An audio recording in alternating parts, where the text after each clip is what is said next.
Johnson, and this is Focus on Liberia. Hit it!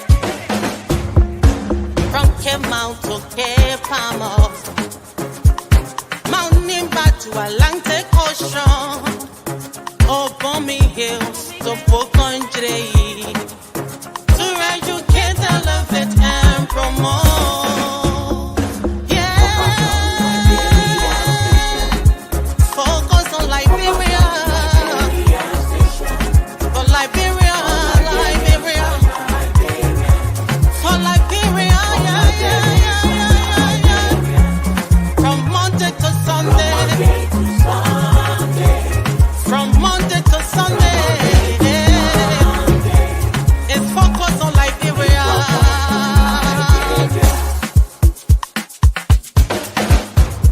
Talk about home affairs, hey, in diaspora,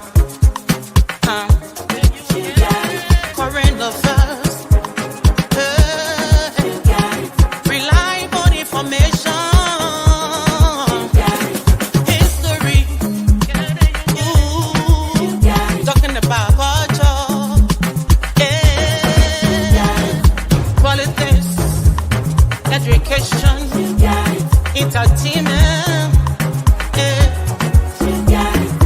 business, sports, advertisement, articulation. Focus on Liberia.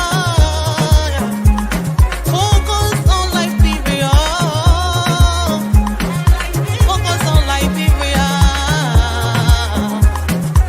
From Monday to Sunday.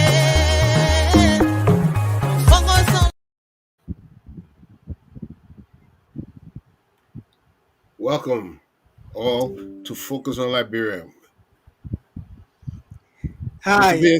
Mr. Eastman, thank you very much. I want to just welcome our viewers out there and listeners, wherever you are and joining us. I want to say welcome to Focus on Liberia, a platform where we discuss issues pertaining to our beloved country, Mama Liberia. And I'm going to be your host tonight, the Dr. Clarence Pearson Senior. I'm not the best in the business. Dennis is still the best in the business. All right. And I have with me, I'll start with our own sister, Sister Glennie. You want to introduce yourself? You're welcome. Thank you, Doc. Hello, everybody. It's good to be on tonight. Thank you. And Mr. Eastman. Hey, Dr. Pearson, as usual, dear to our hearts is our native land, Liberia, and anytime is a good time to discuss how we can improve it. And Mr. Sharif. Yes, thanks for having me. It's great to be here. Thank you. So if you're out there, we have a couple of topics tonight that we will be going through and going over. We want to, first of all, look at, they just ended July 17 protest. We've been having a conversation around this for a couple of shows now. We talked about the face behind the protest, who's the right voice for it. And tonight we want to look at in more detail, is this protest justified? We want to look at if this protest is justified. So we will be getting the views of our panelists on whether the protest is justified. President Gbeisay nominated Justice Gbeisay as Chief Justice. So we want to have a little discussion around that also tonight, and we want to find out, is this entire a nomination by President Gbeisay the right fit for the job? Is he qualified for this job? We want to look at that. And don't forget, President Gbeisay also just nominated Gbeisay Kanneh, Councilor Gbeisay Kanneh, to replace the vacant seat on the Supreme Court bench. Our next Associate Justice, Gbeisay Kanneh. We want to look at and see, is this merit-based? Is this just another brother from the Nothing Liberia corner? Or is it based on his qualification he's bringing to this position? Last but not the least, Madam Ellen Johnson Sirleaf, the most powerful woman in our Liberia, we call the Iron Lady, the one who governed us for 12 good years after successive tried at this presidency and finally landed it. A Nobel Peace Prize winner, Madam Ellen Johnson Sirleaf, said Liberia, Monrovia County is nasty. She considered it disgusting and dirty. I want to look at that statement especially other people who critique Liberia, and then they gave them all kinds of name. And Madam Ellen Johnson Sirleaf is on record by saying, I mean, the country right now where it is, Monrovia is dirty. What is our Monrovia City Corporation mayor doing about it? We'll have that conversation. And so I want to say again, it's a pleasure being on tonight. Since Glendy is our sister in the house, we want to give her the first a nip at this topic that has to do with the protest. Since Glendy, uh, take a shot at this.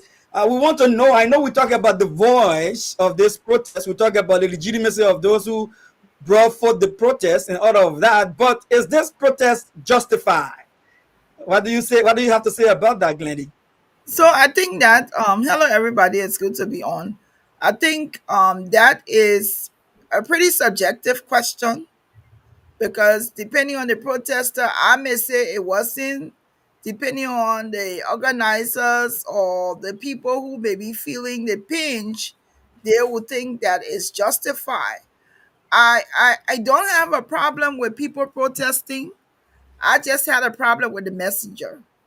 And I think that Molu was the wrong messenger for this protest. And so because of that, I don't know why he felt it's important or at this time now to say could go ahead and start a protest coming back off a government that he supported in the last 6 years and said nothing. So for that fact, I would think that the protest was not justified because it had the wrong messenger, and so people would have aligned the protest to be one of disgruntled seditionists who are no longer in power. So, Glenn, let me just push back to you a little bit before I go to my next panelist. So, do you think that because the guys who headed the protest, the stand, which is an offshoot of the CDC, one would say because Molu was the former chairman of the CDC, so you think that because of his link to CDC that was in power for 6 years, automatically render the legitimacy of this protest to be unjustified? In my opinion, All in right. my opinion, I think it did that. Right. So, what do you say, Mr. Sharif? Do you agree with Glennie that the guys who brought this protest are those who are in power and should have probably fixed those things that they feel is wrong today, or did the Barker administration have enough time over 18 months now to have done some of the fixing, and so probably legitimizing these concerns that coming from the guys who are in power 6 years after being criticized themselves for not doing much? Yeah, I mean, um, I agree with Glandy. I mean, this is the problem with Liberia.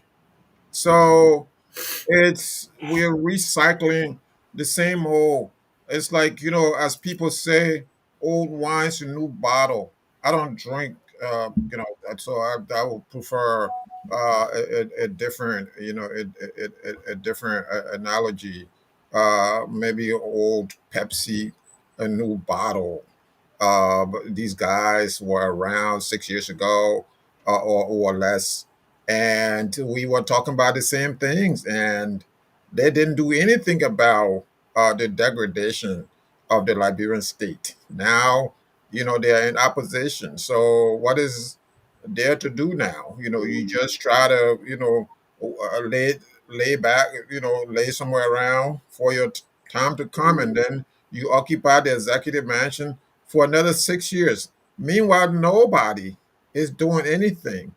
The current occupants of the executive mansion and state house, legislature, and all these different apparatuses were people in opposition a few years ago, and they were talking big games.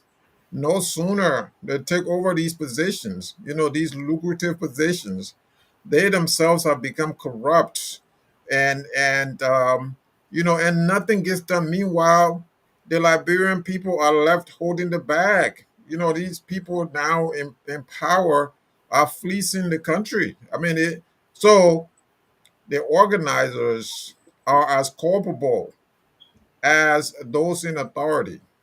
That said, there's a need for protest. For me, there's a need for consistent protests. in Liberia until change, right? Until you start to see change, there is a need for protest. Maybe every week you should have one protest, from now to election time. Consistency of protest is okay. Is fine with me. Consistency of holding people accountable is fine with me. Holding their feet to the fire, keeping them honest, keeping black artists people honest. It's a good thing. It's not only a good thing, it's a great thing for Liberia and for Liberian democracy. Thank you. So Jimmy, from what I'm hearing from Glendy and Sharif is that because of the phase of the protest, it makes the entire protest unjustifiable. But my point to you will be, Jimmy, can you speak to this? Do you think that because the people who are the face of the protest and may have been the ones who were in power the last 6 years completely nullify this protest, and in fact the message of the protest and the face of the protest, which once you actually validate the protest, the message or the messenger? Good question. To me, it's not the who was at the face of the protests, because in Mobile Molu's defense, he's always maintained to take a right stance against wrongdoing. You remember the famous um, liquor talk tape where he is seen criticizing the way Weah was running the government, using and having girlfriends in the wrong places, and other injustices that he sought fit. So he's always been one to want things to go the right way. I think where this wrong image comes up is the fact that CDC, the large numbers of CDC members were part of this, and if there's not enough sincerity to criticize your leader, then we have to question your motives now. Because if there was so much wrongdoing in the past that none of you spoke up against, but now you're ready to speak up, so it's not so much Molu that is sending the wrong image, but it's really the fact that seditians did not voice their criticism when things were going wrong before. And for me, though, personally, the way I view these protests, I think they're too broad to be effective. They have to be narrowed down, and maybe you need to chip away little blocks at a time. For instance, if we look at one of the protests that impacted Liberia was that 1979 protest against the rise in price of rice, even though the price had not gone up yet, but just the idea that it was suggested and being discussed led to the protests. Now you see that was a well-defined protest. It was against a specific issue. It didn't have uh, a plethora of different things that they wanted to address in the country. But So quick, Jimmy, don't you think that would be dependent on what the current and pressing issue is at the time? yeah, but what I'm saying is you need to be more specific instead of so general. Okay, they could have gone to all the nepotism. They could have included all that in that protest, but it was a specific protest. For now, I would like to see them protesting against these high salaries, and they're paying these senators and representatives, and all the benefits they're getting. We need to bring that down. Be specific, and when you succeed there, then you can go to the next issue. But just to bunch all the issues together, I think we need to be more defined. We need to be more strategic for these protests to work. So my question is, okay, what's going to happen now? According to Molu, he came up later. If these issues are not addressed by the administration, then there will be another protest. I don't see that yielding the kind of benefits we want. I think we was if we were more strategic in how and narrow down our protests to specific issues and stick to those issues, it'd be more successful. But these Uh, broad, plain painting with a broad brush, I don't think is going to go anywhere. Thank you, Jimmy. Sharif, what do you make of that? I think we can choose government work. What do you make of that? Do we have to maybe have one target that we pursue and achieve it before moving on to something else? Oh, there are so many social issues that are of a priority to the Liberian people that must be addressed at the same time. I would like to hear your view on that point that Jimmy just raised. You muted. Yeah, as someone who grew up in activism and has remained so ever since I've known myself, I believe in the power of protest. I believe in protest. I believe that protests should be held every single week in Liberia at this point in time. So again, Jimmy is right. I would take one. I would take one issue per week and get out there in the street. Get out there in front of the Capitol building. Get out there in front of the executive mansion. I don't care if the police put a blockade. I want to go through that blockade. I want to maneuver my way around the blockade and the police barricades and all these different things, and let them bring the military. I want to go around that military barricade and let the people know, let the Liberian people know that under the Constitution we're performing our constitutional duties by holding our leaders accountable. People have to be held accountable. So therefore, when you have a plethora of issues, a laundry list of issues, it confuses everyone else. So you want to probably stick to one issue and bring that up weekly. Though these things are not cheap, they are expensive enterprises. I mean, you're talking about mobilizing, thousands of people. I want to commend, first of all, the protesters for gathering in that number. It was a large number of Liberians that turned up, and commendation, hats off to them. I would like to see these kinds of protests more centralized, so that you're having these in the rural areas as well, so that in Plebo, in Kipam, in Harper, in Greenville, in places like that, that you are having anti-government protests, to again hold the government feet to the fire, keep them honest, because there's a level of complacency. Once people take office, people become corrupt, and the power of money, the power of wealth and all these things corrupts their minds. So people need to get out there every single week and hold the government accountable. So again, a laundry list will confuse people. So you take one issue at a time and roll with it. Thank you. There will be some who say that protest is not cheap to begin with, especially in Liberia. It's costly. There are others who believe that once we continue to have protests every now and then, every single day, it scares away investors. So I probably think some will disagree with us and say, probably, listen, if you have a list of things, put it on the table and put your cards on the table and let the people address it, rather than having us disturb every morning with our kids trying to go to school, we're trying to get to work. But anyways, Glennie, I want to come back to you. So you mentioned that the face of the protest matters. People who come to claim equity should come with clean hands. I think that's what I heard from you. But you and I know we have our friend Vendela Pacho who had to regroup.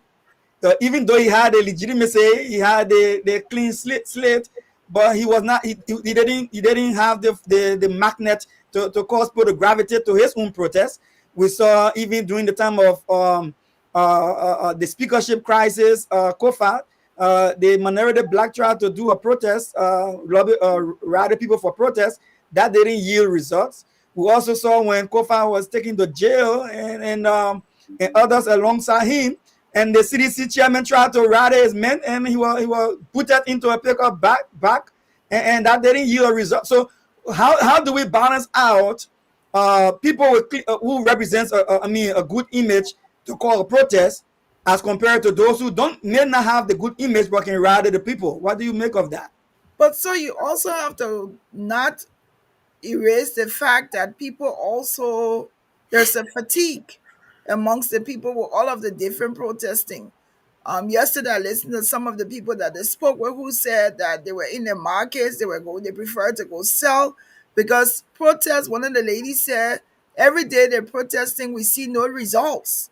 Hmm. So unless you have a base that you can rally, it could be cultic in a way where you have a cult and you say jump and they jump. But I think Liberians are getting to the place now where if it's not going to change my status, I'm really not interested. The thing with Patrick at the time, and then sometimes you have to watch the issues, what people are interested in. The Hmm. Patrick protest at the time, majority of the people, or most of the people in the country, who could have sided with him was siding with the government. And so his protest was against what the government was supporting. So definitely a range of those people would not have supported him. The protest right now is anybody from CDC who is coming in, that's my opinion, who is coming now to want to do a protest, who was alive and well during the CDC era, did not speak against any of the ills in the era of the CDC. That person has no moral compass right now to come and say, I'm going against this government. Most people will look at it because you're not in power, you're upset. So the messenger for me, and then also you have to look who's the messenger, what message is he carrying. Honestly, people talk a lot about the time where they say Joseph Boyka more or less was not supported by Ellen Johnson Sirleaf. If Molu and Weah had, and I think if President Weah was involved in the protest, perhaps there would have been a different outlook. But you heard nothing from President Weah about this protest. So even if your boss is not supporting you, how do you think those people who support Weah would have supported him? All right. They So I think just for clarity, there was no political party that endorsed the protest, not the ANC, not the CMC, not the Nobody. CDC. So I think it was just a civil society movement under the banner of Stand. Stand, is that correct? Stand of So Mobile. we want to think that it was a civil society movement, but where did they launch the protest? At the CDC headquarters. Was So it just how are we one? gonna agree that it's a civil society? They're under the barricade of civil society, but the protest was launched from CDC headquarters. Someone would say that was just one rally points because there were several rally points from across the bridge, from Gannonsville, from CDC headquarters, and other places. So So that was just I'm one sure rally you point. watch those different points, and I'm sure you watch. We have a time difference of I think 4 or 5 hours, and up until maybe about I want to say 11 a.m. was when we really felt that something was happening. But everybody that was, if you watch it, other people who watch it knew that the base of that protest was not those other areas they call, it was the CDC headquarters. All right. So Jimmy, solutions here now. So how do we balance out the face to the protest and the influencer who is able to pull a protest? So would the people like be neglected because we don't have the proper face to call about it to a radical? Should we just remain silent and suffer in silence because the people who have the capacity to influence the rally are not the rightful people? I love that question. I believe if you pick a singular pertinent issue, something that Liberians as a whole can identify with and feel the pain or the oppression, and if you pick that single issue and champion it, I don't think the face will matter because everybody will know who will understand that this thing is an issue that has to be addressed. So, but if you're going to generalize, and then it's going to be a particular, then it really will be who's the messenger. Because if you were doing, your administration was seen as doing worse, that people in that were taking advantage of people, and fleecing the country's wealth, then it will not resonate with the people. So it's important to pick the issue that will provoke people to want to participate, no matter what spectrum they're from, Thank you, because Jimmy. all of them feel it.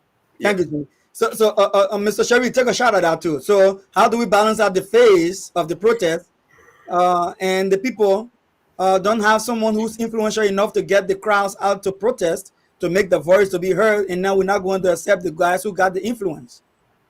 Some sometimes it doesn't matter who's in front of the protest. It matters most what the people, the depression that the people are under, the degradation, the social decline of society, the political maneuverings of the ruling administration, taking over the legislature by means of a coup d'etat. And meanwhile, schools are degraded. There are no roads. The roads are muddy mess. People are hungry. There are no jobs and stuff like that. In the midst of this, you have tens of millions of dollars, changing hands in the public sector. The public sector is the wealthiest sector has ever been in our history at this time. And so that is a good enough point, a rallying point for people who are in the slums, so to speak. So sometimes you don't even need a good messenger. All you need is a messenger. Anyone out there, can go out there and rally the forces and rally the suffering people, the masses to come out, and they will come out. That's why you saw in their thousands, they were out there in the streets of Monrovia for this particular protest because of the factor that there's a pull factor that's bringing people out of their houses. This is a pull factor that's bringing people out of their little small businesses. You have the bike riders and stuff like that who are out there who have their grievances. So it's a combination of these grievances that are driving people to these protests. Thank you. So, as we close up on this, we want to wrap up on this as we hit the 30 minutes mark. Quickly, I want us to summarize the fact that the issues that the people of Liberia are faced with are not going to go away. All right, they're going to be there. In fact, President Boyka made a joke of this entire protest. I'm going to show that video briefly, and I want to get your feedback on what you think President Boyka's response was to the entire protest. Just give me a second, and I'm going to show President Boyka's response. Interestingly, today, somebody sent me somebody who two protesters. One of them, I don't know, he said he's protesting. He said because Waka can't lie. Waka can't lie. They can't lie. And then all of them were protesting that. Protesting because we're not giving you a chance to sell drugs because very good protest. Very good protest.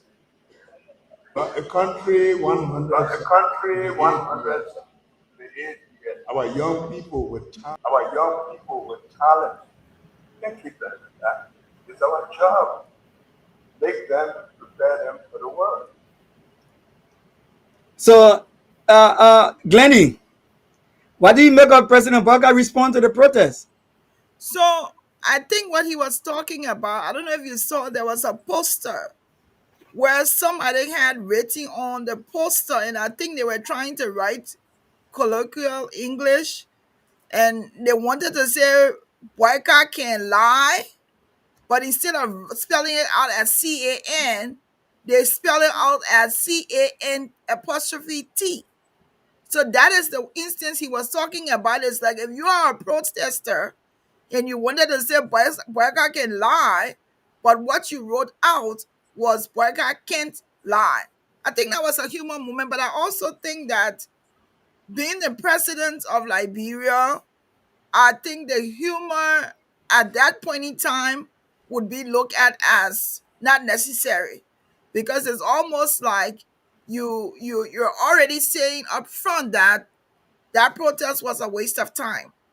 So I consider it as a human moment, because even when I saw it, I shared the post that the person wrote, boycott can't lie.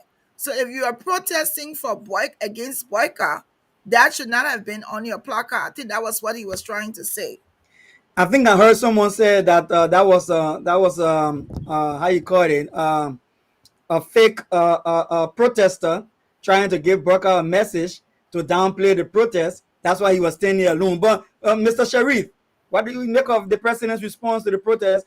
But at that critical moment, Yeah, I mean, to your point there, you have, we don't even know if this person just misspelled, or it's an agent provocateur. It could be an agent provocateur, for all I know. Glendy is correct. In that situation, the president was trying humor, but that humor, it's misplaced, because in the midst of this protest, these are legitimate issues. Thousands of people have legitimate concerns. This is the reason why they're out there. So to sort of dismiss them in this way, it's misplaced. And so the president would have done better to receive the protesters today, to receive their whatever they have to present to him. At the very least, he could have sent his vice president. The vice president is not doing anything really. I mean, he has no real job. I mean, it's like, he's sitting there. What is he doing? Like, going around and campaigning to become the next president of the Republic of Liberia. That has been his job from day one. So it wouldn't hurt for him to go out there and campaign, because this was a moment for him too to showcase himself to these protesters, to say, I am with you, I am for you, so that now he starts his process. I mean, I don't care about them, but all I'm saying is, the administration could have sent a senior government official, to the protesters. thank you, Sharif. Jimmy, if you had your children in distress, will you be making jokes? You muted, Jimmy.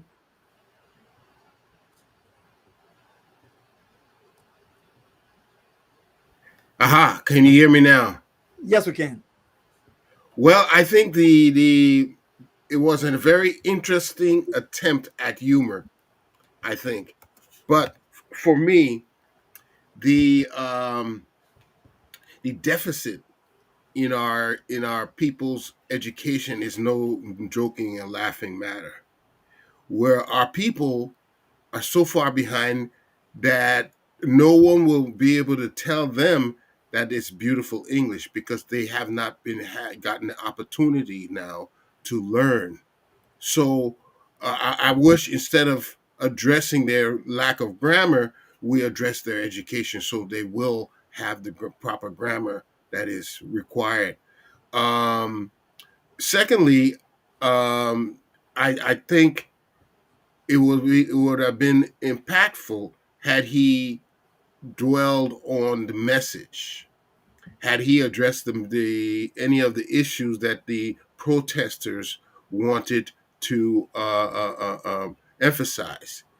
Uh, Differently, while he was at the White House, the content of his message was not even addressed, not one, but merely his ability to speak beautiful English. Thank you. I think the protesters would have rather, instead of the humor, him tell us what he's going to do about the various points that they brought up. I think that's what we were going to be more willing to hear. Thank you, Jimmy. I think it's okay for the moderator to have an opinion. Go ahead, I mean, moderator. you saw me last week. You saw me. I know, I I'm know, the I kind know. of moderator. I step in. I step out. I do all. You know, So yeah, yeah. No, let me say this, right. I think when it comes to the suffering of the Liberian people, is no joking matter. You know, and I think when people are in dire straits, especially when it has to do with their health care, their education, the daily meal on the table, and their children selling in the streets and stuff like that. And they, for some reason, they are able to say, you know what, it's so much now that I have to speak out and call my parents' attention to this, and then you make fun of the child. I think that would be a very big mistake, you know. And I think, you know, let us say this to our leaders out there. You know, it is easy for you to laugh when you are in position, and you know, of benefits, and you don't feel the hardship and the suffering of the people beneath you. I don't think President Barker would have been laughing 3 years back when he was sick, needing a plane ticket to come to the U.S. for pacemaker. You know, I don't think President Barker would have been laughing if you before Donald Trump, and Donald Trump said, "Where did you get your education? Where did you go to school?" Then he said, "Yes, sir." Donald Trump would have said, "Listen, I didn't say yes, sir. I said, where did you go to school?" But Donald Trump was facilitating. He said, "Oh, Liberia." So he helped you out with your own grammar, you know, with your own mistake. So you couldn't, then you go home and laugh at your people who education system is poor because of your lack of investment in their education. No, that's not my opinion. That's the opinion of Glendy. So let me go to Yeah, I think you're just overkilling this argument. I think you are. Give the president some slack. That was a rumor moment. If that person, because when I saw it too, I understood that maybe that was just an error. But if but there's different versions of it. I think it was human, but I also think that he probably should not have laughed at that time, laughed about that, because people would think that he didn't, that means he wasn't concerned with the fact that there was a protest. And he's I the agree. president. I agree with you, Glendy. So next to our next point, and I want to start with you this time, Mr. Sharif, George Gbeisay. And let me just give you a background here, right? So if you want on the Supreme Court website, you will find out that the current Chief Justice Sianen Yor was nominated to that bench in 2013. Right, and then next to her, James Etta Watercolly was nominated to that bench in 2007, which is Watercolly, James Etta Watercolly. And next in line, Gbeisay was nominated to 2022. Sianen Clinton Johnson, zero information.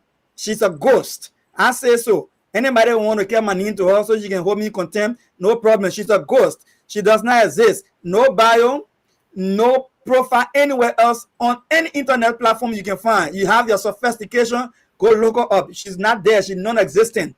She's zero. And then when you look at Yusuf Kabah, he was nominated in 2029. So what her name? Sianen Yor got 12 years on her belt, and she's retiring. Watercolly, James Etta Watercolly has 18 years on the bench. All right, and she's still there today. Gbeisay got only 3 years on his belt.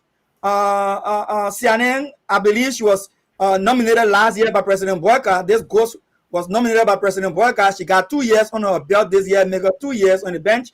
Glenny, stop laughing. Now, seriously, I'm talking here, Glenny. And then Kabah, Yusuf Kabah got 5 years on his belt. So, question, Sharif, question. You want President Barker say he's rebranding Liberia. He's trying to rebrand Liberia out there to the international community and to our partners around the world.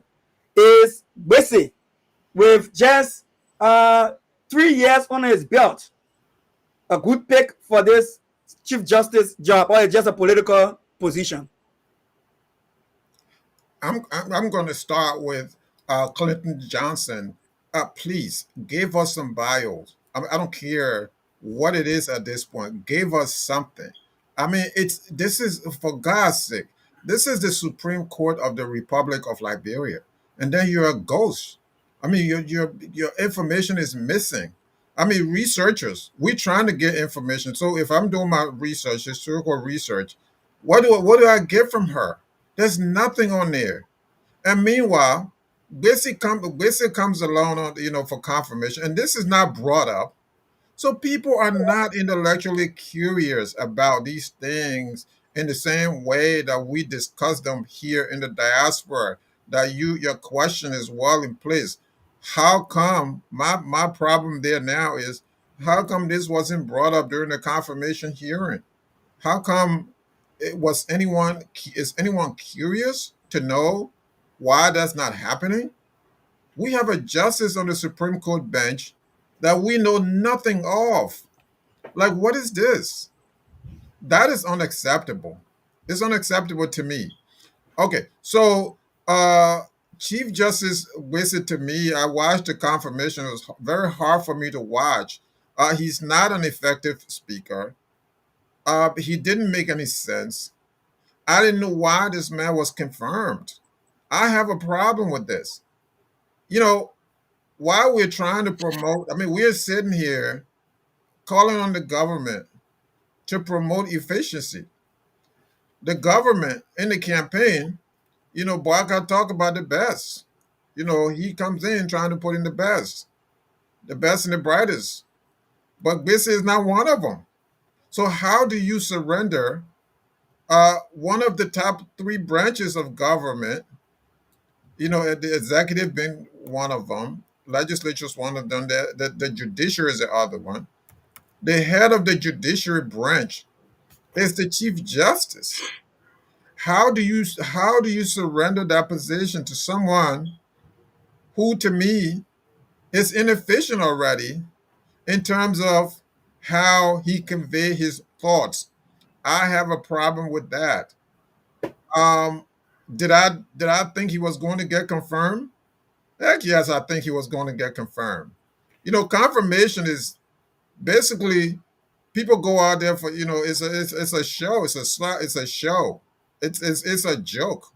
People go out there and they're asking all these questions, and I appreciate some of the questions.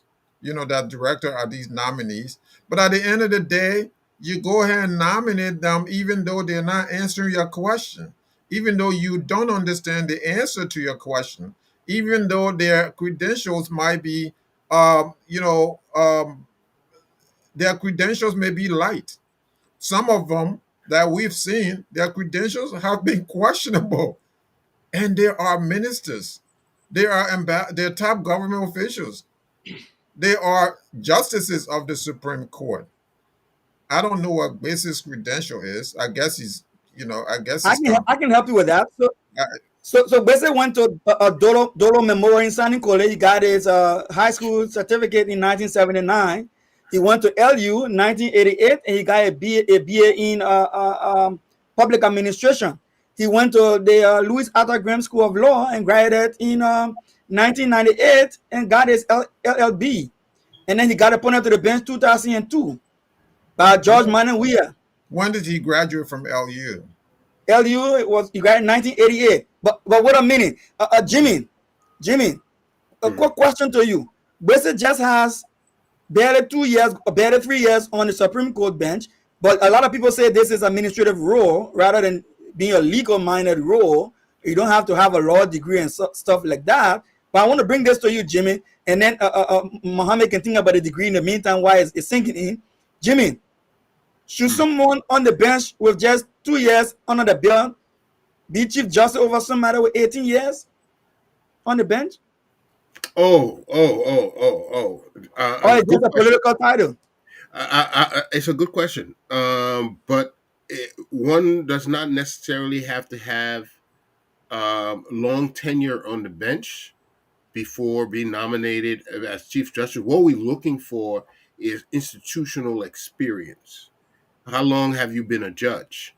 What kind of cases, high profile cases, have you handled? Um, are you one of reform, or are you corrupt? Those are the elements we're looking at. But but but, And but if I can just interject, I think I'm not a lawyer, but I think I heard, and the lawyer's daughter is here. Just give me a second, Glennie. Do you have to be a judge to be on the Supreme Court bench? No. Oh wow, that's the lawyer's daughter speaking, Mr. Eastman. What do you have to say to that? yeah, well, he said, "Do you have to be a judge?" The word "have to," in other words, is that a prerequisite? I think the only prerequisite, you have to be a legal luminary. Have to know law. You have to be a lawyer. I think that's the only prerequisite. But having to be, no, because if you even look at this country, they nominated Roberts to the Supreme Court, and he wasn't one on the bench, but he has become the chief justice. So again, how much experience do you have? On the in the court, how much experience do you have adjudicating cases? And that is what we're really looking for. But you to use to say, is it a prerequisite? No, no, we're not. But here's what I want to mention to you. That when I look at the trend of what's happening here, especially with the second nomination, you see the second nomination, Mr. What's his name again? We get the Kanneh. What Kanneh. Kanneh? He is the chairman for reform, legal reform, and it, this other Gbeisay also is involved in it's a system that they look like they're looking to reform the court.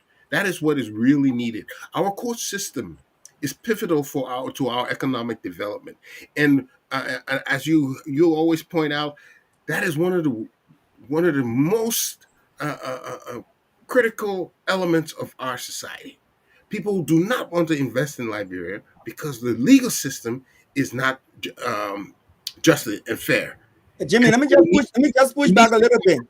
Yeah. Let me push. If you reforming, like Buckeye says, he want to rebrand a country. If you reforming, will you put Clinton, Senator Clinton Johnson, on the Supreme Court's bench, who has no bio that your public have seen or can find anywhere on the internet? Second question: CNN Johnson prosecuted a case in criminal court B when she was a judge there with a lady called I think Maria or something that she's a friend to for child trafficking. One of the major cases that the international community is very concerned about, and that lady was found guilty but never went to jail. Glenny, do you agree with us here that we really mean business to reform that code? That's why we're putting someone there with 2 years experience over someone who has 18 years experience on the bench. So I understand that sometimes longevity does not mean that you have it all, that you're with it. I get that, and even with me, I didn't have the prerequisite experience of a particular job. Even though I had a lesser qualification, I was given the job because I think they felt I could perform. I'm not happy with the chief justice because I grew up in as a child knowing lawyers of most. They have been, my father was a judge, he was a county attorney, he was a solicitor general, all of those before he became an associate justice of Liberia. So knowing those lawyers, knowing the qualifications, and knowing the times we've come from to now, I think President Boyka could have done better. I don't. I'm not against Justice Gbeisay, but I was also disappointed in the hearing. At one point in time, I could not watch it at all. I was extremely disappointed. And then come off that, we already have the issue with CNN. Then we where and of course I'm a woman, I'm not against CNN, but I think in all fairness, the public needs to know more about this woman. She's gonna be one of our justices. We need to know more about her. We need to know more cases she's won. And the only requirement is that you have to be a lawyer to be a chief justice, and you gotta be over 30 years old. So that's the requirement according to the Constitution. You're a lawyer, you're over 30 years old, and that's it. But I think that I also think, and I made a post when I heard that Kanneh has been nominated. Like, is there no other woman lawyer? Is there nobody else? Is it okay for President Boyka to nominate one man and then another man? Could he have gotten another woman? And if you're looking at the fact that you don't need to be a judge or whatever, you have Charlene Brunskin. You have other lawyers in Liberia, other female lawyers there that could have been looked at for that position. It's like put two men there that we really don't know. I think I know a little bit more about the Kanneh than Justice Gbeisay, But I think that these two picks was not the best. I don't want to believe they were best because me, I was advocating for another woman on the bench, not to have President Barker nominate two men. So how is going to play out? And I think this conversation here is going to cause them to do. And if Justice CNN was, concerned about what the public is saying, by now she would have released a bio. By now she would have put something on LinkedIn. Come on, it's 2025. Let us know who you are and what you're going to be doing. So I'm not one that's happy about the picks, but who am I? We'll see. That I take what I take away from you there is that President Barker have gotten two strike wrong. Yes. My own friend Sharif. Then comes Barker Kanneh. Now you already wondering about the age, the education of Gbeisay. Comes Barker Kanneh. What do you know of Barker Kanneh? Is he a good pick? Is President Barker going to get it wrong the third time or third strike?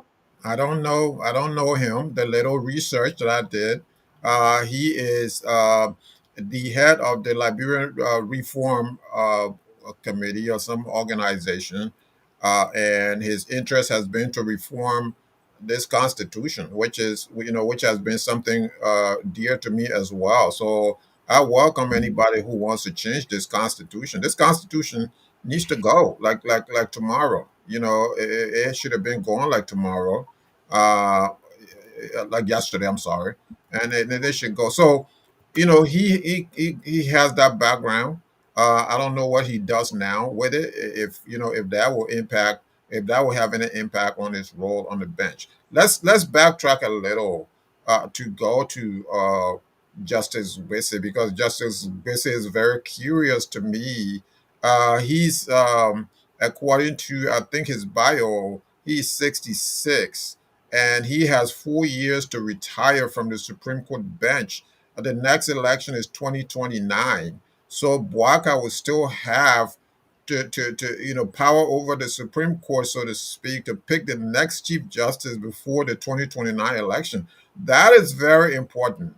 It is so important to me that whoever sits in that Supreme Court, whoever sits there as a Chief Justice, may be a decider in most of the key decisions that's going to come along in 2029, because Lord knows that we're going to have a lot of contentious issues come 2029. So that is very curious. So I think that Boycott did that for a purpose. That this man is going to reach 70. He's probably repaying him for a favor. He was the dissenting voice. And so that was for a favor perhaps. And second, he's 66 now. He's 4 years to retirement, and so Boakai again is going to pick another one of the justices to fill that slot. So he will still be around. He will still be having some control over the Supreme Court of Liberia. Thank you. So thank you for that input. Eastman, Mr. Mhm. Eastman, Yeah. let me come to you. So what do you think? President Barker got it wrong twice. This is the third one. What do you make of this third choice? Is it merit based, or you think it's just another northeasterner, not northeasterner, but nothing Liberian kind of a political appointment? Yeah. I see a lot of that. I would love to see a lot of people from the Southeast included in these nominations.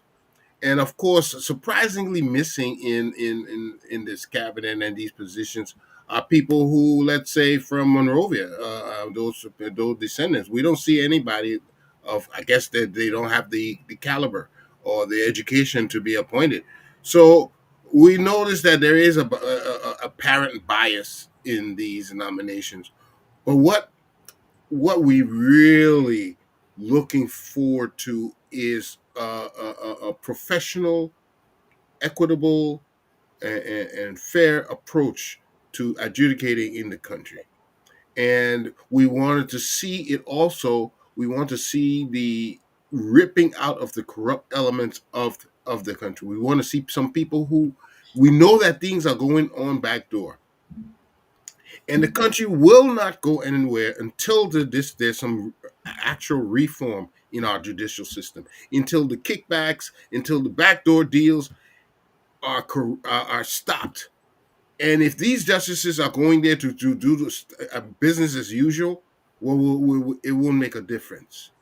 We need a revolutionary approach to our judicial system to weed out the corrupt elements that's been plaguing the system. And I hope that is the intention of these nominations, because other than anything else or less than that will be will be a sacrifice again. Our country will not heal until we see judicial reform and corruption weeded out of the judicial system. Thank you, Ismail. So, Mr. Ismail. So I keep hearing about this reform, and I heard it circle back to the Constitution, possible reform, a review of the Constitution. But this is the thing, right? Ellen Johnson Sirleaf did attempt this exercise in 2012. If you all can recall, she established what we refer to at that time when I was in Liberia. She called it the Constitution Review Committee, CRC. That was a big deal in Liberia for a couple of months, I think a year or two, and all of the recommendations that they had, that they were lining up to go for referendum. I'm not sure how that ended up, because the 1986 Constitution never got reviewed. Technically speaking, everything that we think is wrong with it is still wrong with it.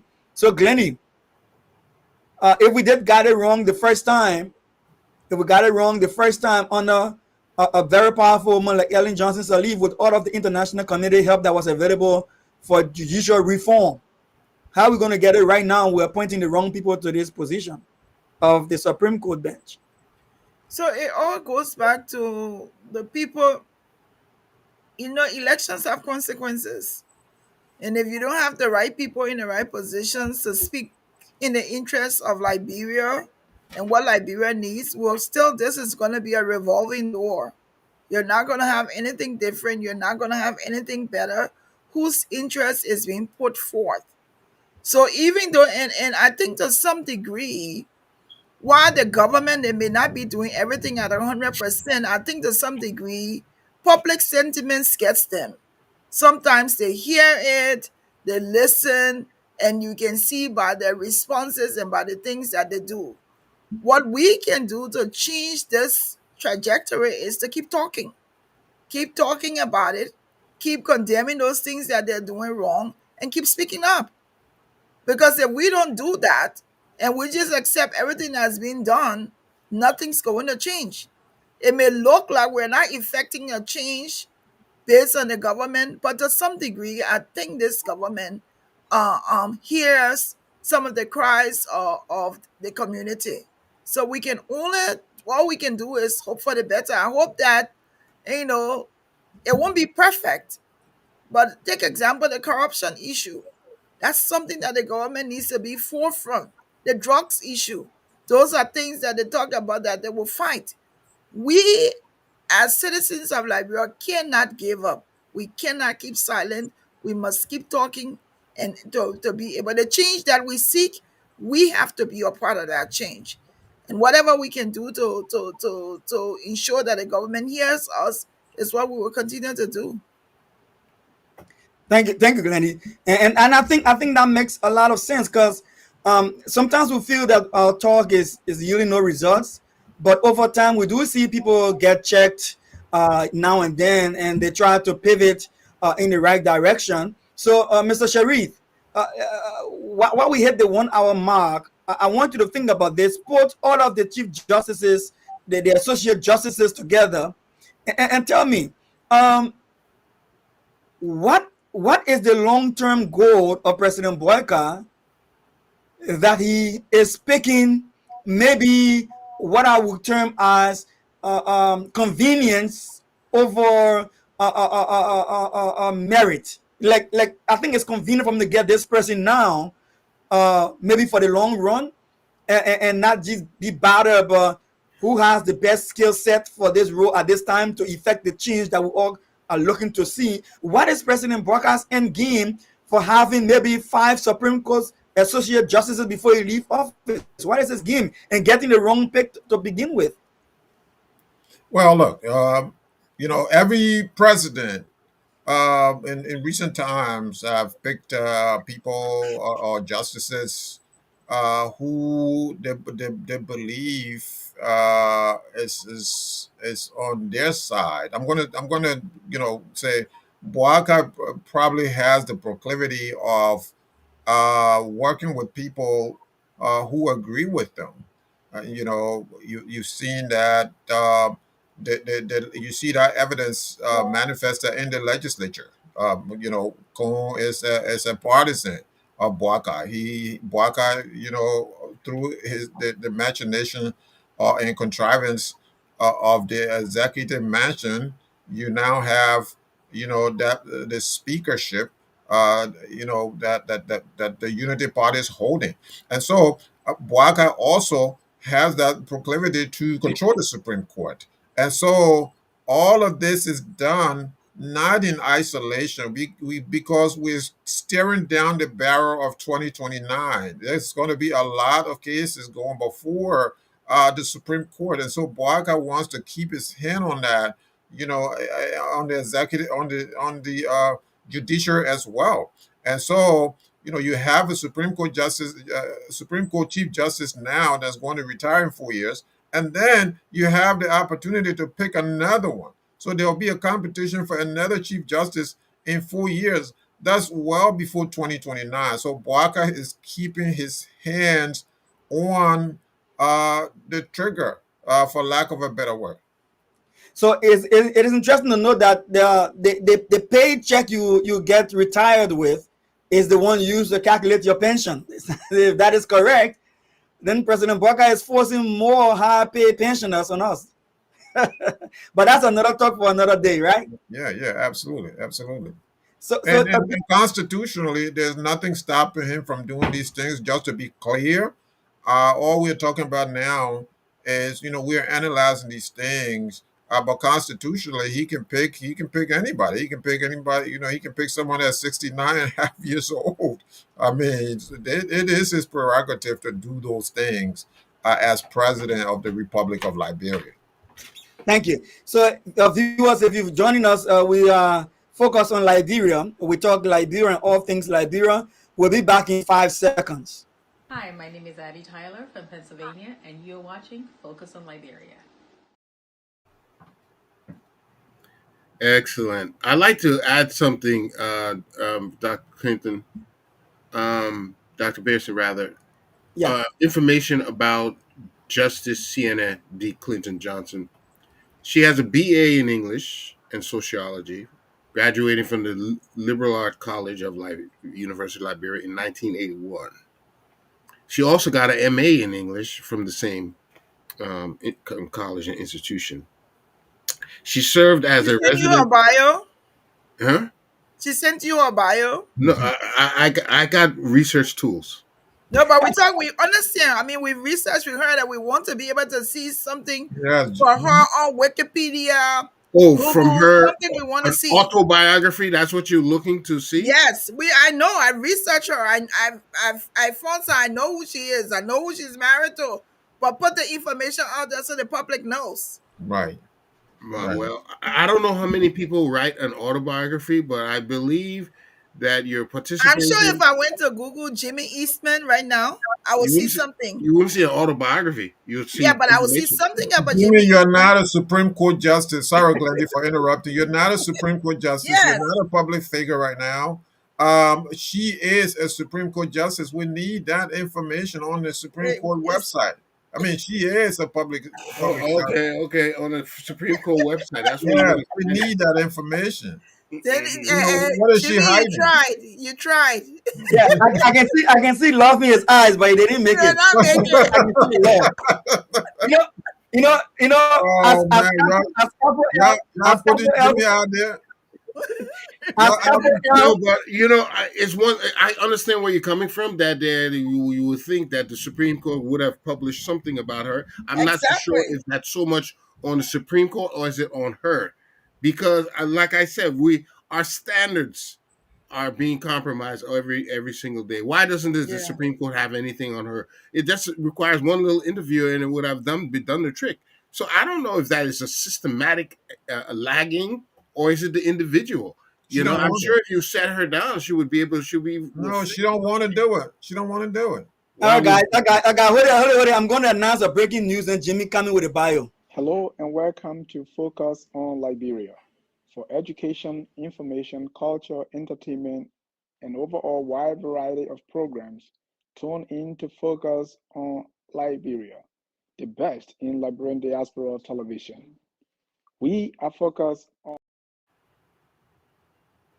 Very good. Siane Johnson bio. Jimmy, give us the bio of Siane Johnson that cannot be found by ordinary Liberians. So, okay, she was a circuit court judge in criminal court E, and handling criminal cases. But there are concerns about her. Let me tell you the concerns about it. There's a concerns of her alleged denial of timely trials. She had a lot of trial detainees kept in jail, especially for rape adjudications, and which contributed to prison overpowering. During her confirmation, there was question raised about her grasp of constitutional law. But I'm telling you, I'm seeing this repeatedly that we do not our standards. We drop our standards just to simply give people a Yes. pass. Yes.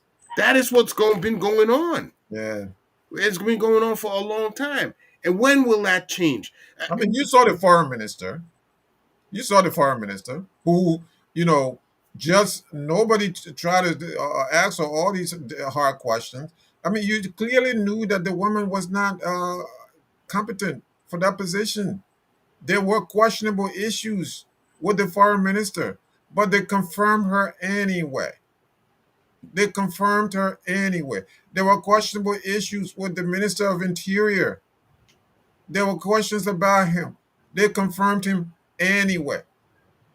They're confirming everybody. Exactly. My brother. They confirm everybody. What's that guy the Nigerian guy who are posing as a Liberian? Wakaduki. Wagaduki. That's the only guy I see they rejected. But everybody, this administration, I haven't seen them reject one nominee, not one. Yeah. Glennie, what do you think? What do you think is wrong with that? Like, why do we think we have to pass everyone who the president nominates, and how does that affect the future of our country and the effectiveness of the country? First of all, the proceedings are not why there may be it may appear like it's public.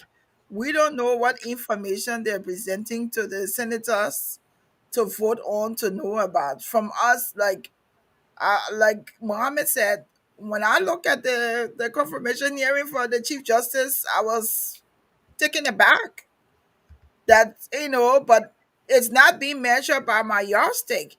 And I hope it's not because they want to be in the good graces of the president, so they go ahead and they everybody passes the confirmation. But clearly, I guess people have to vote, and maybe it meets that they're the one in charge of seeing that those people go through. So what can I say?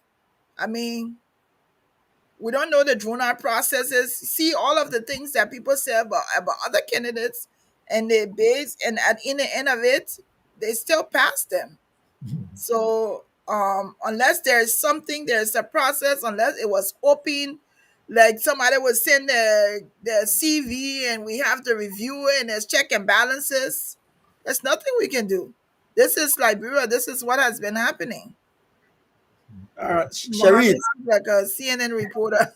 And me You as look like you got a fan, a Mr. Sirleaf. Mr. Sharif, you think this is just political, or you think money changing hands, or both? You I know, don't think the viewer says something, right? I want to let this viewer know this is a guy who couldn't speak English as a child, and because my parents didn't speak English to me at home. We basically spoke Mandingo, and so there was a teacher in the third grade that gave me a book that was very advanced, and I'm grateful to him because I was able to read that book, and he brought it every day, so I read it. at Waplo Memorial Institute in Kalipo. So, I come from a village school. And so that's where I learned how to speak like this. So, your question is this political favor, or it's about, Is it just the politics, or is it money changing hands, or both that everybody gets confirmed? look what we've gathered, and these that unconfirmed is all of the above. You're trying to do political favors for the executive mansion. You're trying to do political favors for a friend that's nominated, or the sister or brother of a friend that's nominated. So all of these things are factors. So don't you think that Councilor Boaka Kanneh, whom I think is well qualified to sit on the Supreme Court bench, once he gets before the Senate for hearing, you don't think that the senators are going to give him consideration because of his sister being in the legislature? You best believe that's going to happen. So it's very nepotistic what goes on at times, and so these things happen. My thing is, are these people are they qualified? When all the talks about where appointing people from the southeast was going on, I move away from that debate, because I said that these people, you can appoint, if you want to appoint all the southeast, then you can. Just make sure they're qualified. If Waka in similar vein wants to appoint everybody in Lofa County and their brothers, and give them all government positions, I have no problem with it. Make sure they are qualified. Make sure they meet standards. Make sure that they're meeting the expectation of the Liberian people. What is happening is that these people do not meet the expectation of the Liberian people. These people are very corrupt, and this is what's going on. That is the problem. That is the real issue. The issue for me is not who comes from where. The issue is the people are very corrupt. Again, when people were talking about the old days, people were doing this and that and the other, Toba appointed his daughter, and then this and that, it's his brother. Was his brother qualified? That's all I wanted. That's all I want to know. Was the daughter qualified? If the answer is yes, that's good for me. So that is the thing. That is my yardstick. I don't want to sit here to say, oh, Muhammad Sharif, I want to be in government too. Why did you appoint your son over me? If the president's son is more qualified than I, by all means, Mr. President, appoint your son. I don't have a problem with it. All right, I leave that to your opinion. And I think if you're working with my company, I probably might call you to the ethics office and see if we can rediscuss that. But I'm Look, just kidding. Mr. Eastman. I go through the same ethics training and all these different training as well. But look, when it comes to political appointment, it's a different thing. You have to look for the best and the brightest, the best that your country can offer. The problem is our leaders are not giving us the best and the brightest. They're giving us people. They're giving us family members who are not eligible, who are not competent, I should say. Maybe they're eligible, but they're not competent. That is the problem. If you appoint somebody who's your kinsman, who you went to school with, I don't have a problem with that. I have zero problem. If that person is able to resolve the issues, the multiplicity of issues that Liberia is faced with, that's all I care about.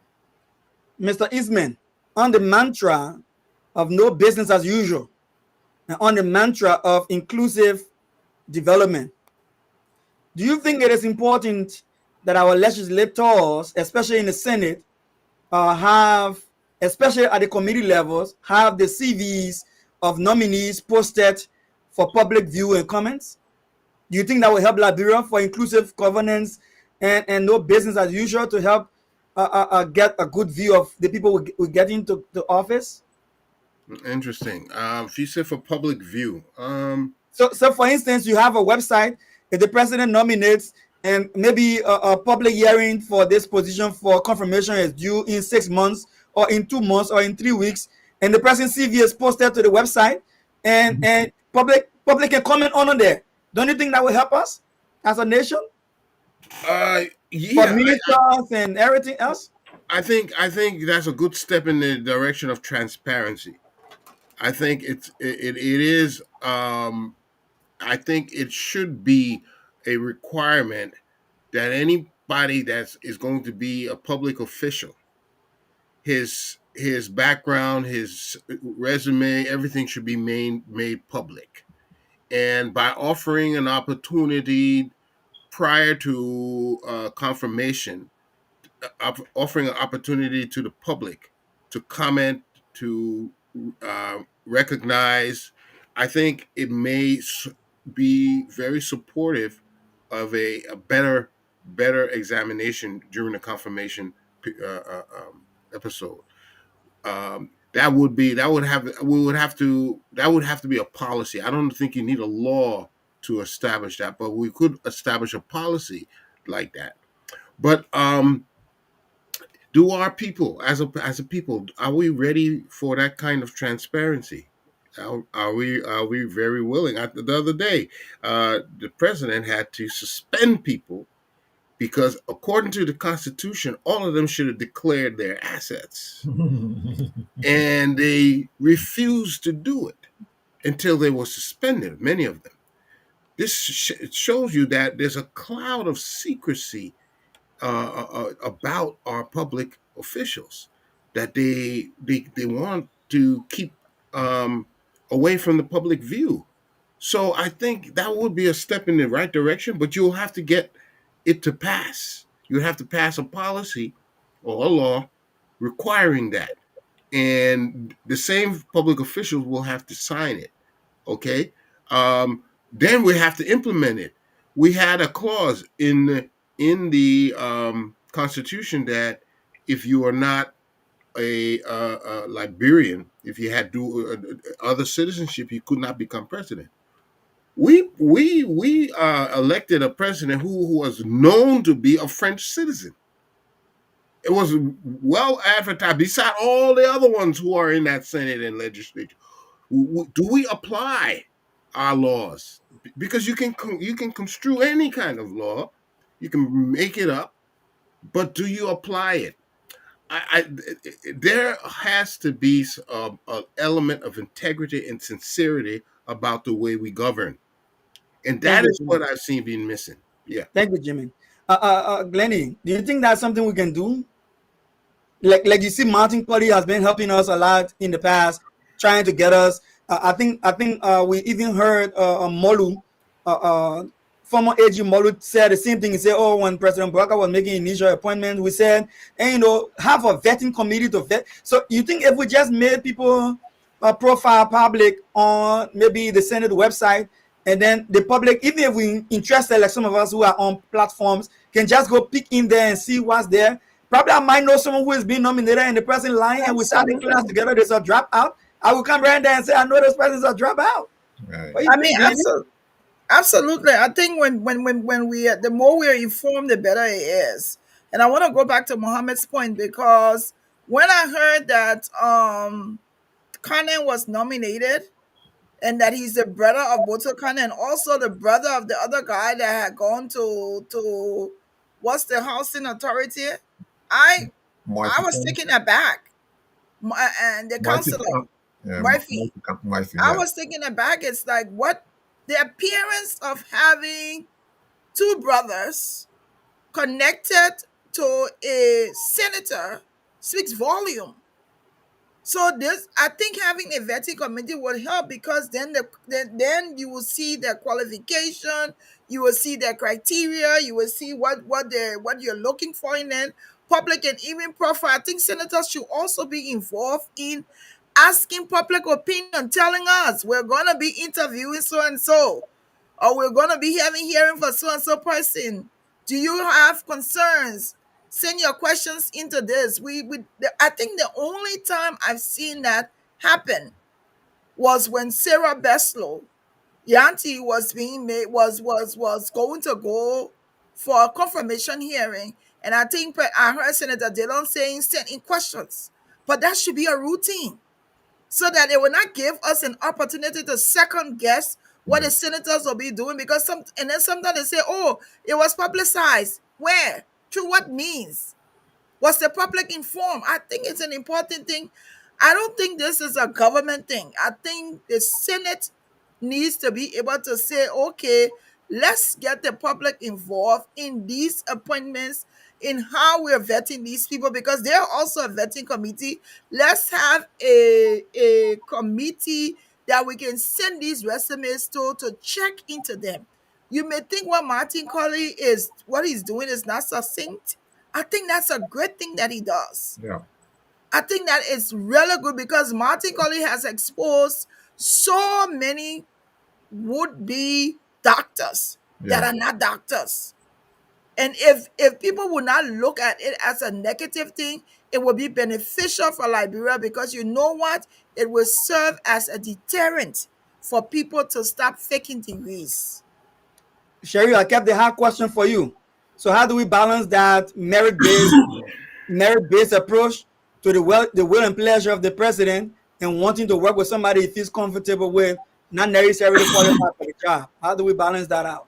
Yeah, I think Glendy answered that very well. All I do is just, add to it. And so, in the same vein, this has to be something that's, well publicized. It's not publicized, I mean, do you even know, Dr. Pearson, do you know this, the legislative website? Like, where can I go right now? If I ask you a question, where can I go to find the legislative website so I can make my contribution for an upcoming nomination that's coming, the upcoming confirmation hearing? You don't find it. I don't think so. I don't think there's any site out there in the 21st century. Okay, I don't think there's anything out there that allows us to also contribute.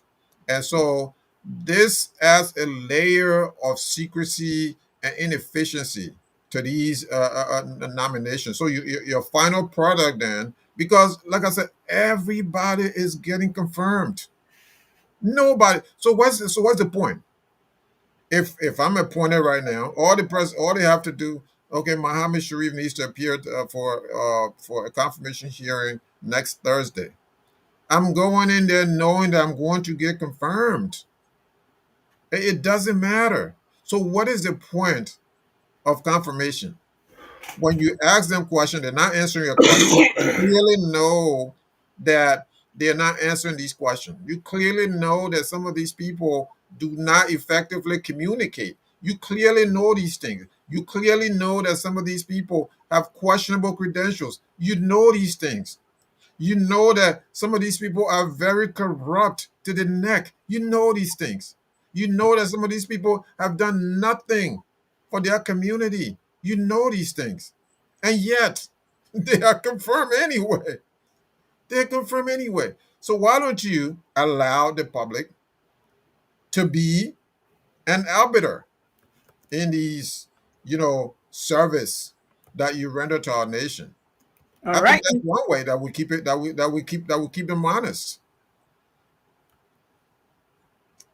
Thank you, Mr. Sharif. In our last few minutes, we're going to close up on this whole issue where President Ellen Johnson Sirleaf says Monrovia is dirty.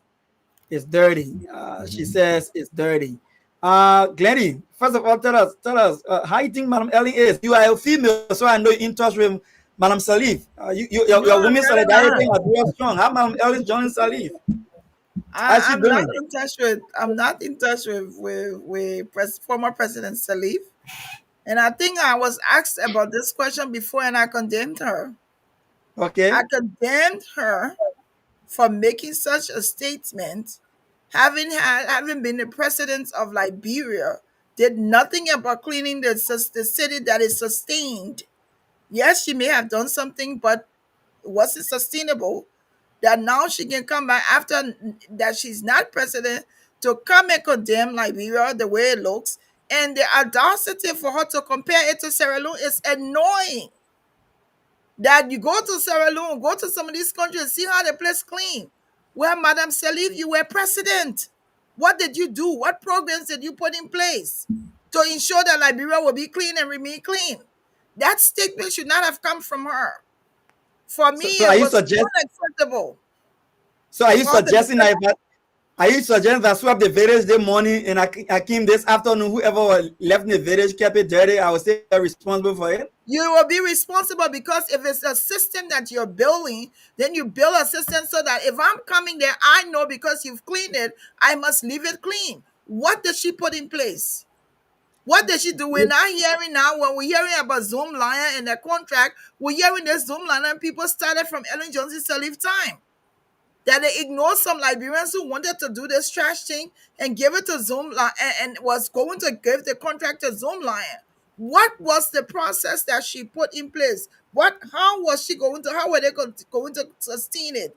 When Ellen Johnson was president, of course, we had UN, we had other people.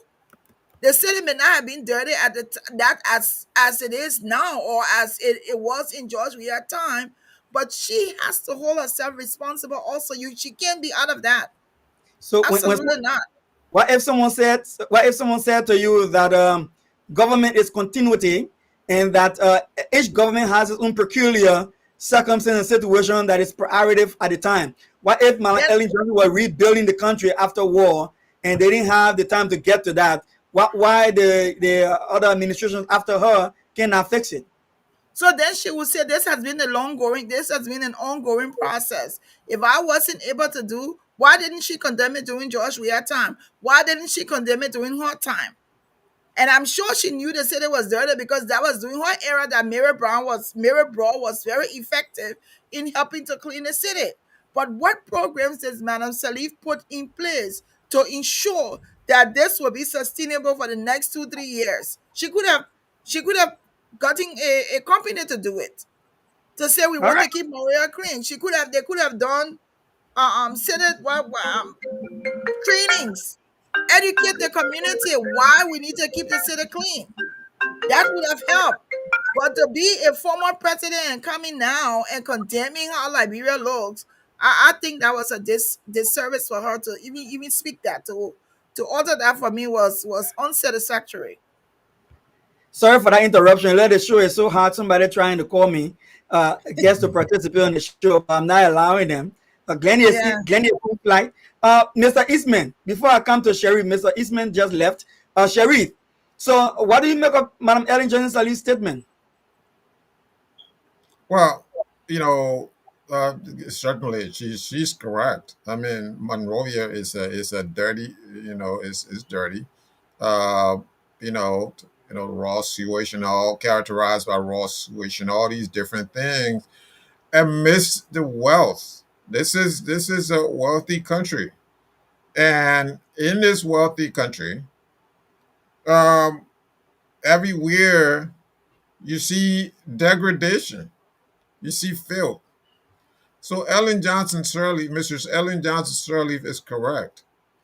The problem that Gandhi has is that the former president was one time the president of the Republic of Liberia. What did she do to correct this problem? What did she put in place so that uh, those who came after her will continue along that path? So it's a difficult balancing act for her, for Ellen Johnson Sirleaf, because she was one time president. So again, what did she put in place? What did she do? I guess that's the question for me. What did she do? What did she left her successor? And so that is a problem. Maybe she's going to answer that question at some point, because she speaks well. She knows. She thinks before she speaks. She's not like other people who, they have a problem, expressing their thoughts. So whatever you see that she expresses is well thought out. So she has thought about this, you know, before articulating. So the question for me then is, same as Glendy, you know, Mrs. Ellen Johnson Sully, maybe the journalist should have asked that. What did you yourself put in place to correct this problem? And so, to me, it's a difficult balancing act for her. She's trying to do something patriotic, as we all are doing right now, but for her is going to be more questions than answers. All Mhm. right. Again, if Yeah. you're viewing this is the focus on Liberia, and we talk everything Liberia. Mr. Eastman, Yes. that interview was conducted by Madam Ellen Johnson Sirleaf, former Information Minister Emmanuel Buya.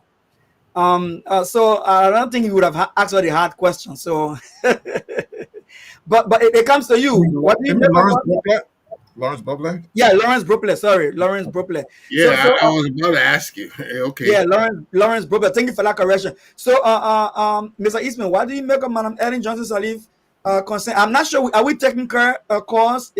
Can we take I, calls? I don't think so. We're not set up. All right. I would have taken calls on my phone, but it would interrupt with my computer. I didn't disconnect it. So Mr. Eastman, yeah, go ahead. Yeah, as patriotic Liberians, I think we all can see the many things we can improve in our country. But when we offer criticism, we have to be ready to offer solutions. We have to be ready to participate in the resolution of these issues as well. Now, Ellen Johnson Sirleaf is credited with bringing back the country from a failed state. In other words, nothing worked. You didn't have your institutions, your I'm not talking about court systems and police systems. I mean, there was a lot to do to bring back Liberia from the brink of collapse. And there was many approaches to do it. What she used to her advantage at the time was there were several aid packages being given to Liberia. And because they came to our rescue, they try to resuscitate the country by giving aid. But those aid is not sustainable. You cannot sustain a country through aid. It has to be able to generate its own revenue. So, like you said, it's continuity. Um, what have we done so far? We by now we should have established a sanitation revenue system that will finance the cleaning of the city. Okay, and it has to be really organized. Waste transfer should be systematic and transferable without any delays. But what we have seen is they got addicted. They got addicted to simply getting aid. I remember during Koji's administration, she said, "Well, the U.S. not sending us money. They cut it off." Yeah, you think somebody's going to be sending you money to clean your house every day? That's how you're going to live. Now they may come in the beginning because your house experienced a serious calamity. They may try to help you, but that's not how you're going to live. That's not how the country's going to live.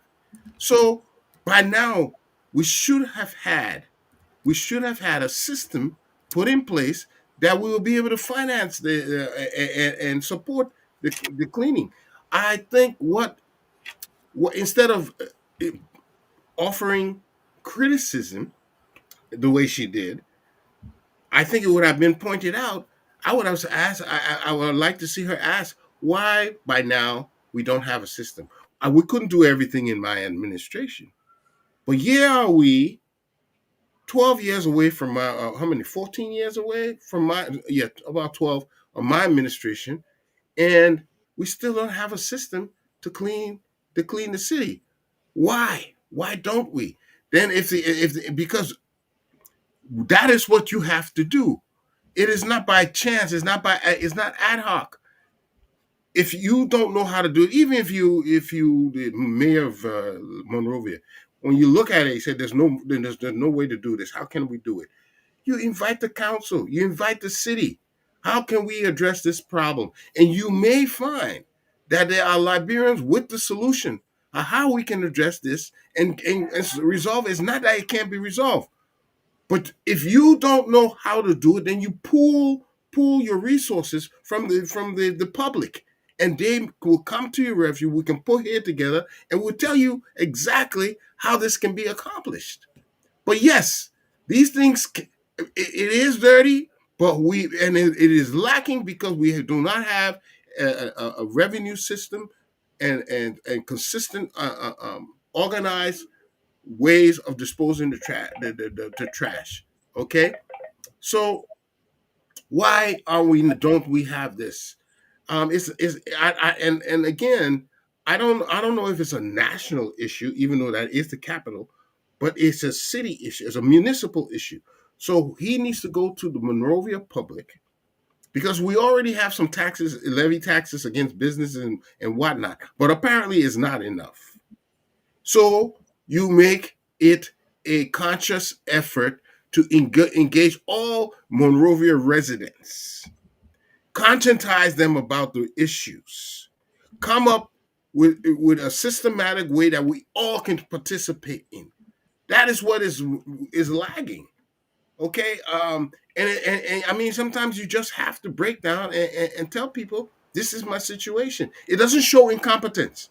To show I don't know how to do something does not show incompetence, but it shows the willingness to work together, and that is what we need right now from Monrovia. I think her criticism may be to highlight something, but it could be done in a way that people can glean from it, we can learn from it, and we can move on. Because now, right now, we need a solution, and we can always point finger, but we need a solution right now.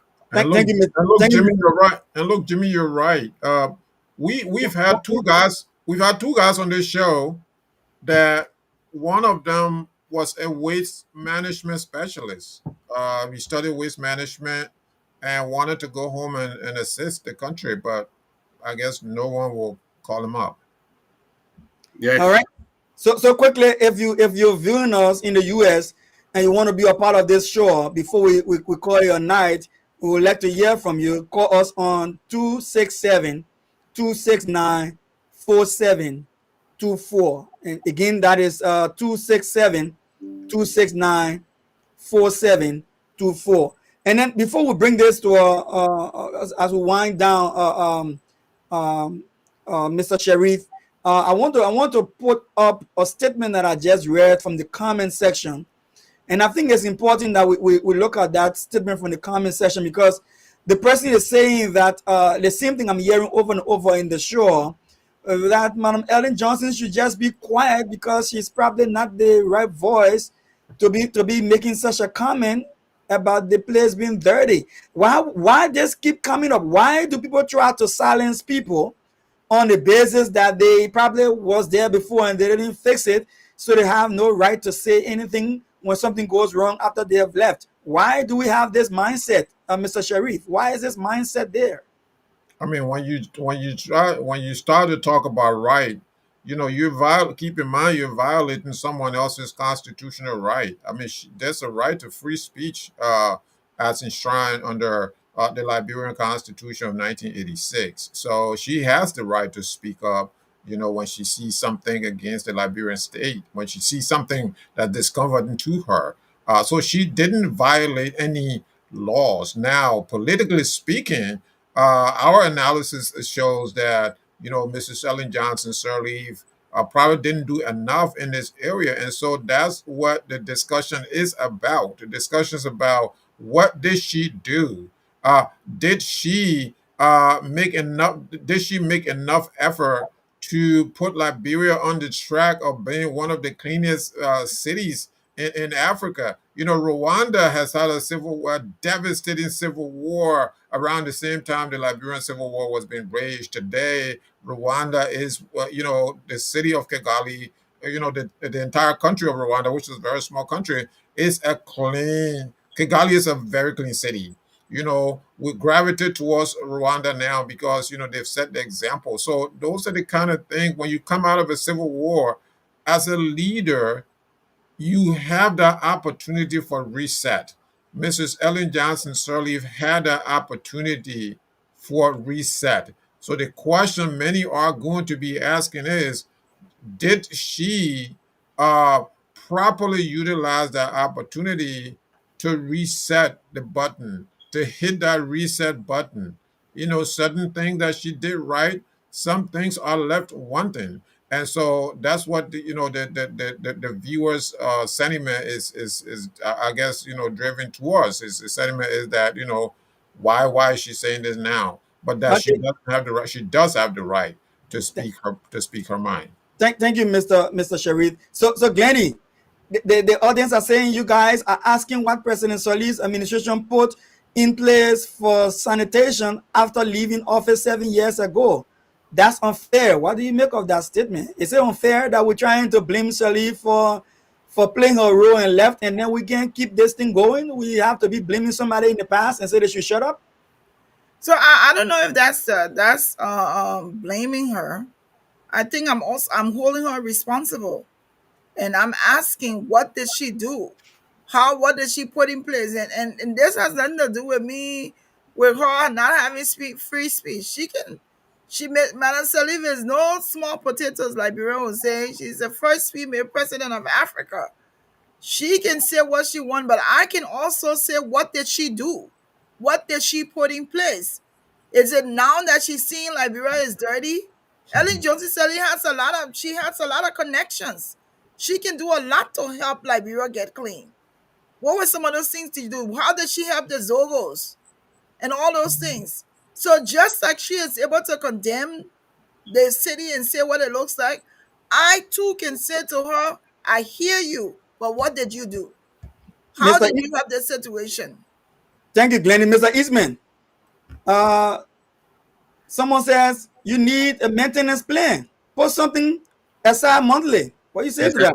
But that's just what I was talking about. There, you have to establish a system of doing this. Okay, Ellen didn't do it. What's stopping us from doing it now? I mean, right now, what is stopping us? I'm telling you, I hear all these kind of statements. Oh, 170 some more years, you haven't done this. What's stopping you from doing it now? We have to get off this pedestal that the other people didn't do it, the past administration, so it's just terrible. I'm looking at you who say you wanted the position, you who say you wanted power, you who say you were going to change things. Why you can't change it now? And I'll tell you why. And I'll tell you why, Dr. Pearson.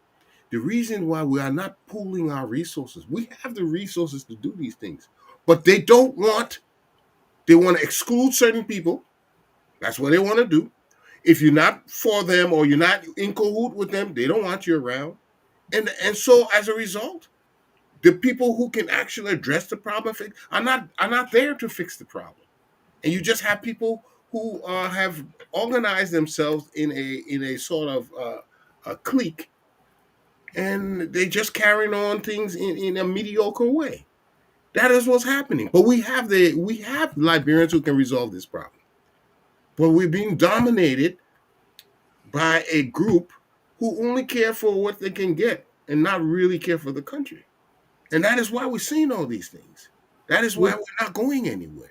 You talk about Kagame and Rwanda. They want to see their country move forward. They want these things. It's not about belly. It's not about what I can get or how much I can steal and knowing very well you in cahoot doing it. It's more about moving the country ahead. We don't have the loyalty to our country. That is why we wake up in squalor and filth every day in our lives. Wow. Yeah. So we need loyalty, or we keep living in filth. So Exactly. as soon as we come back, we'll be having our parting words tonight. I will give you 2 minutes to make your parting words, enough time to cover the enough is enough, whether it was justified or not, to get the conclusion of that. The Chief Justice Gbeisay appointment, is he the best fit for the job? The Associate Justice appointment for Kanneh, is it a merit base or just another guy from the north? And then last but not least, President Ellen Johnson said the city is dirty. Whether you like it or not, I too know the city is dirty. I posted a picture the other day on my page from Center Street. The dirt has covered the entire main road.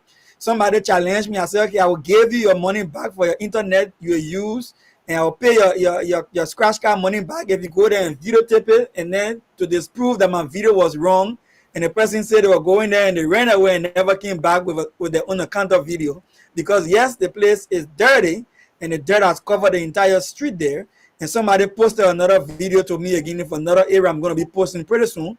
Right in front of my house, in front of the city hall, the Pinsway Town Hall, in front of one of my fences I got there. I got a couple of houses in Pinsway. One of my houses right in front of the city hall, right in front of Pinsway City Hall. The city hall turned into a dump site, for community dump site. While they're chasing people on the market street for dirt, they are allowing people to dump dirt right in front of the city corporation at the Pinsway Town Hall. And I'm telling them to get the dirt off, they cannot get it off. And I'm not going to put myself on the. So I'll be right back, and then you give me a 2-minute closing after this 5 seconds break. Hi, my name is Addie Tyler from Pennsylvania, and you're watching Focus on Liberia. Abby Tyler is really doing well for us. I mean, she's I get it. All right, so you know what? I'm gonna give Jimmy the last talk if Glennie doesn't come back. So yeah, it's up to you. I left you 5 minutes. Make it 15 minutes to make a closing for the four of us. But because of time, I gave you 2 minutes. And I start with you, Mr. Sharif. Thank you. So, the issue of Monrovia being a clean city or a dirty city. Monrovia has been an unclean city for a long time. Just like Jimmy said, what is to be done now? A lot of times we've talked about what didn't happen before. What happened? What didn't happen when J.J. Roberts was president? You know what? J.J. Roberts left the University of Liberia with us, Liberia College. So he left something with us. The question is, now that this is your time, what are you going to leave with us? Mhm. So are you going to leave us a clean city, or you're going to leave us a rotten city? Are you going to leave us with a good, clean constitution that cuts down on presidential terms, that cuts down on, these senators that sit there and die in office? Prince Johnson just died in office. He was senator for 27 years. Okay. Are you going to leave us with something better than this? That is the question going forward. When you campaign for these offices, you're not just campaigning for now, you're campaigning for the future. The past is behind you.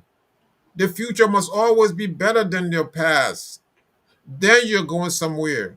Where are you going? That is the question. What are you going to leave with us? President Joseph N. Boakai, what are you going to leave with us? That is my question. Ellen Johnson has done her part. She was president some years ago. George Weah was one time a president. He has done his part. Okay, whether they did something or didn't do, the thing now is if we have to look forward, we have to look forward. What is this president going to leave with us? I think that, we've talked about the past a lot.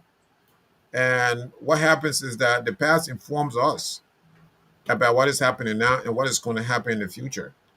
I have said all along that the opportunity for a redo, for a reset, right? Every time your computer, the computer experts, right, will tell you every time your computer gives you a problem, what is the first troubleshoot that you do? They say reboot. Reboot your computer. You shut it down. You turn it back on. Maybe that will resolve some of the problems. When we came out of the Civil War, there was no reboot. We went back to business as usual. And that is our issue. That is our issue.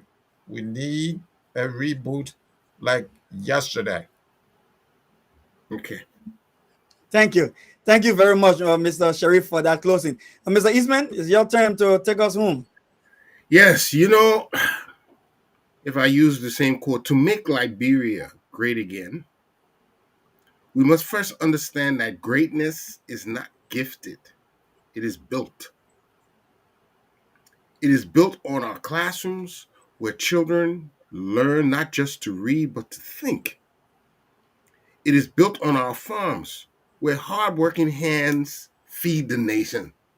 It is built on our hospitals where the sick are treated with dignity, and in our courts where justice is not blind, where justice is blind but not bought.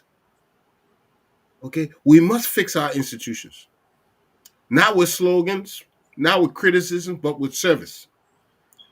We must end corruption, not with excuses, but with accountability. And we must embrace one another, not by tribe or party, but as Liberians and by a common destiny. These are the things that is holding us back. Greatness cannot come from a foreign aid, and it would not come until we begin to believe it ourselves, that we don't have to loot the country before things are all right, but rather we need to sacrificially build. So let us begin with, no more bitterness from the past, but with boldness for the future. Okay, let us raise our voices not to blame, but in belief, and let us rise together. Not some or not few, but all of us. That is what we need for tomorrow. I'll leave it there. Let us rise together, and that is all we need for tomorrow. It was a pleasure having you, Sharif. It was a pleasure having you, Mr. Eastman. It was also a pleasure having our dynamic female panelist, Glendy, on the set tonight. I want to say, all of you in the viewing land, thank you for being with us tonight. It was a pleasure having you, and your participation is priceless. We appreciate all of the comments. That will highlight them. We'll see you tomorrow. We'll be on air tomorrow morning, 10 o'clock USA time, and 10, 11, 12, 1, 2 o'clock p.m. in Liberia on Kia Radio. If you're in Liberia and you have family members, please join us then. Other than that, we are all Liberians. Our team song says, have a blessed evening and good night. We are Liberia. Liberia is our home. Liberia people.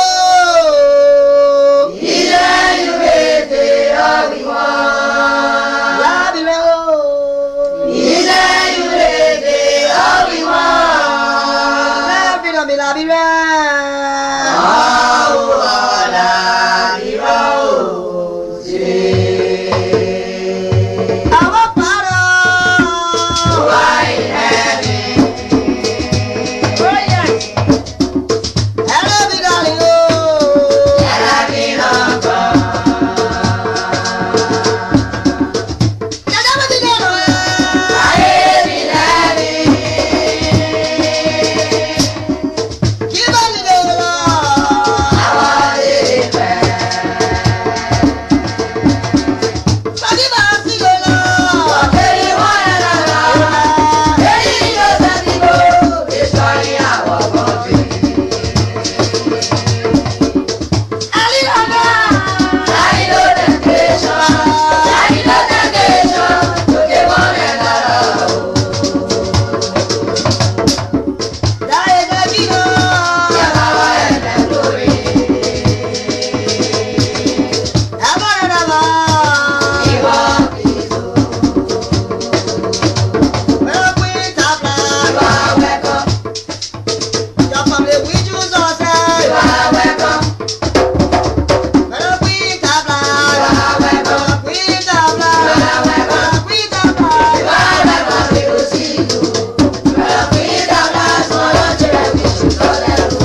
DJ House of Pain.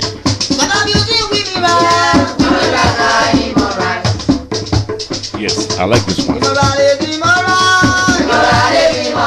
alright, yes, him alright.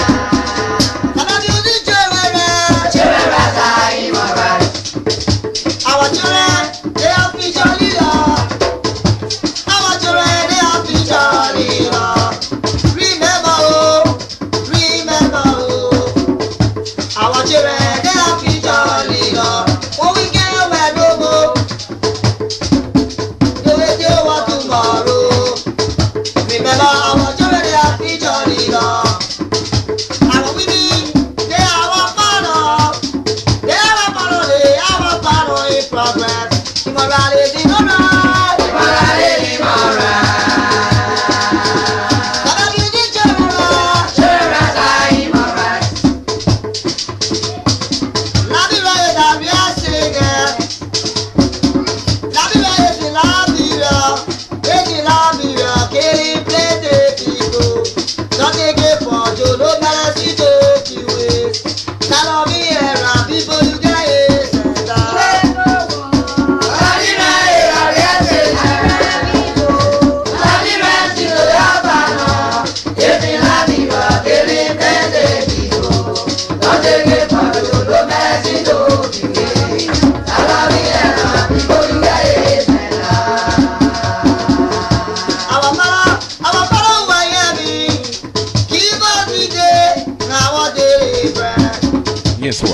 One and win.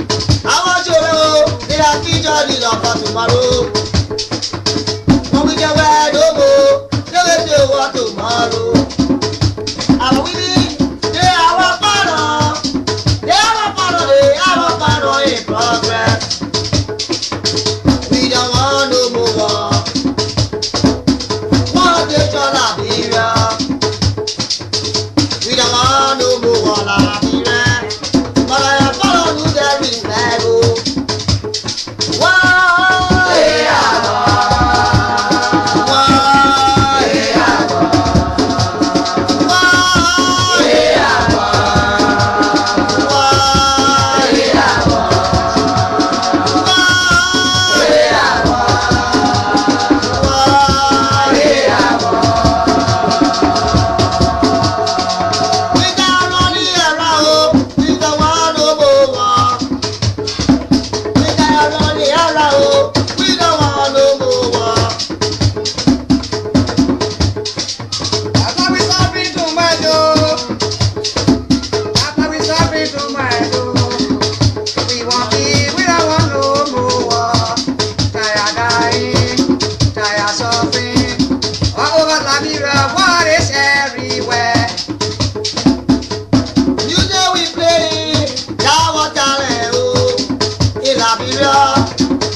Pray for them.